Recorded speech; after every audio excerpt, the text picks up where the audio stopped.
साथियों, Donald Trump ने ये कहा है कि वो नाकाबंदी करेगा, नेवल ब्लॉकेट अब करेगा स्ट्रेट ऑफ हॉर्मुज की। अपनी उसने नेवल शिप्स वहाँ पे भेज भी दी हैं जो कि अटैक करेंगी, रोकेंगी किसी भी ऐसी शिप को जो ईरान के पास जा रही है उसके पोर्ट पे, या फिर ईरान के पोर्ट से कुछ सामान उठा के वापस लौट रही है। तो ये मतलब है ईरान के ऊपर स्ट्रेट ऑफ हॉर्मुज की नाकाबंदी करने का। डोनाल्ड ट्रंप जो कह रहा है कि स्ट्रेट ऑफ हॉर्मुज का नेवल ब्लॉकेड वो करेगा, तो वो सिर्फ ईरान को लेके करेगा। बाकी की जो कंट्रीज़ हैं जो पर्शियन गल्फ में, जैसे कि हम इराक की बात कर लें या फिर गल्फ कोऑपरेशन काउंसिल के बाकी 6 देश हैं, Kuwait, Saudi Arabia, Bahrain, Qatar, UAE और ओमान, तो उनके पास जो शिप्स जाएंगी या आएंगी उनके लिए वो कुछ नहीं करेगा।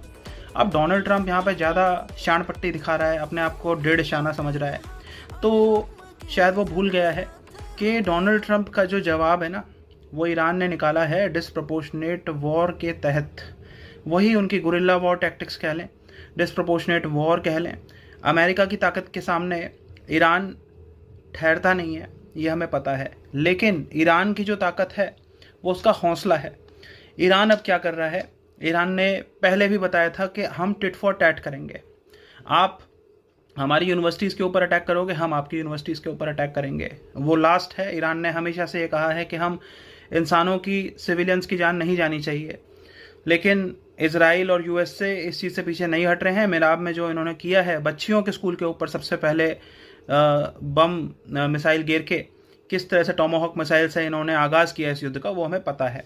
लेकिन अभी टिट फॉर टैट की बात है। आप सैलिनेशन प्लांट के ऊपर, डिसैलिनेशन प्लांट के ऊपर अगर अटैक करोगे तो इजराइल को और गल्फ कोऑपरेशन कंट्रीज़ को भी प्यासा रहना पड़ जाएगा।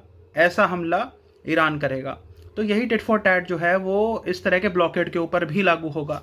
अमेरिका सोचता है कि अगर कोई शिप ईरान जाएगी और ईरान से आएगी तो उसके ऊपर वो अटैक करेगा, तो नेवल ब्लॉकेड सिर्फ it is restricted only to the ships related to Iranian ports. लेकिन अगर ऐसे में टिट फॉर टैट की बात आती है तो ईरान क्या करेगा? ईरान क्या खाली हाथ बैठा रहेगा, हाथ पे हाथ धरे? ईरान अटैक करेगा उन शिप्स के ऊपर जिन्हें अमेरिका अंदर आने देगा अपने गल्फ कोऑपरेशन काउंसिल के साथियों के पास सामान लेके, या फिर ले जाने के लिए जो शिप आएंगी जाएंगी, उन्हें अगर अमेरिका अंदर आने देगा तो उन पे ईरान अटैक करेगा। तो ये चीज़ है। तो अब आप बताइए कि इसमें जो ये फंस गया है डोनाल्ड ट्रंप, ऐसे एक भंवर में फंस गया है जिससे बाहर निकलना इसके लिए मुश्किल हो रहा है। जो उसने उड़ता हुआ ये तीर लिया है, इससे डोनाल्ड ट्रंप बाहर कैसे निकलेगा, आप मेरे को ये बताएं। एप्स्टीन के चक्कर में डोनाल्ड ने अपनी पूरी तरह से ऐसी की तैसी करा ली है।